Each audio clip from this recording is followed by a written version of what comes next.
రాజా నేను రమ్మంటే నీకెందుకు భయం రాజా? అమ్మా నీవు నా పిల్ల తల్లివమ్మ రాజా, నీ బాధపడ్డ విడిచిపెట్టు. నీవు నా కన్న కుమారుడువా? నేను నీకు కన్న తల్లినా? అవునా? ఎక్కడిది వరస, ఎక్కడిది కలిగింది రాజా? పాపయ్యము అమ్మా, నేను ఎప్పుడు వస్తావని వేదికలతో ఎదురు చూస్తూ ఉన్నాను రాజా. ఆ రోజు ఆనాడు నీ తండ్రి నీ యొక్క చిత్రం చూపాయి నన్ను వివాహం ఆడారు. ఆనాటి నుండి నువ్వు ఎప్పుడు వస్తావని ఎదురు చూస్తూ ఉన్నారు రాజమ్మ. పిల్ల తల్లివేనమ్మా. సారీ కదరా, ఆ విధముగానే నీవు నా పిల్ల తల్లివేనమ్మా. నేను నీకు పిల్ల తల్లినా? నీవు నాకు కన్న కుమారుడు. అవునమ్మా. ఎక్కడిది పాతాయము అమ్మా. సారీ కదరా అమ్మా, సారీ. ఒక్కసారి నా కోరిక తీర్చిపోయావు రాజా. నా కంటము కత్తిరించుతున్నాను. ఏ పాడుపడికి మాత్రం నేను అంగీకరించను అమ్మా. అమ్మా ఎంత మాత్రమే నుండి విడుదల రాజా.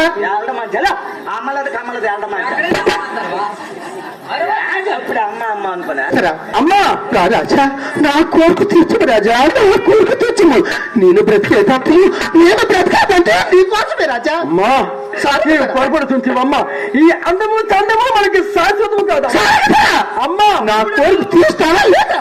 నా కోరిక తీర్చే ఒక క్షణాన్ని విడిచిపెట్టను రాజా. అమ్మా అమ్మా రాజా. ఎవరిది కళాకారుడు? అమ్మా అమ్మా రాజా, అమ్మా ఇలా రండి. ఇలా రాజా, అలా అటువైపు చూడము. అటు చూడండి, నీ మగ పౌరమున ఆడపారు అంత కేలి వినందుకు అవి జీవులు తల్లి. అమ్మా మరి మనకి నోరందు కదా రాజా. అమ్మా నా మాట మన్నించి తల్లి, మరి మనకి నోరందు కదా రాజా. అమ్మా ఒక్కసారి అవును బతుకు మరి 20 రూపాయలు అర్థమా రాజా. అమ్మా రాజా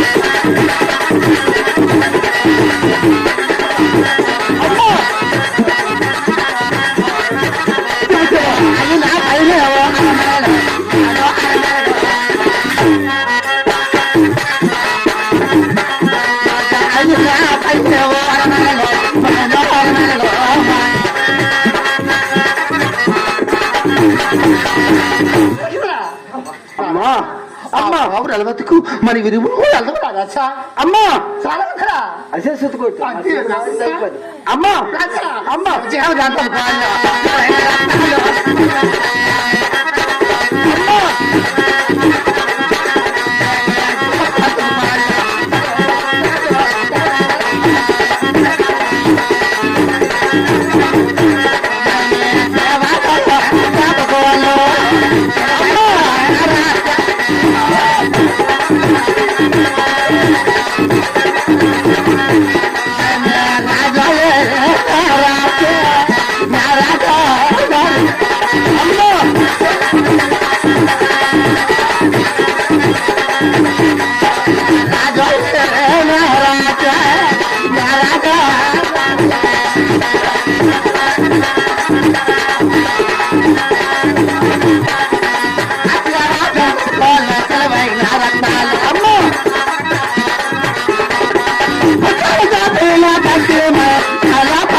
అమ్మా సరే కదా అమ్మా ఆ పాలు పిలవకు మరి విరుగుడు ఎంత రాజా అమ్మా శంకర రాజా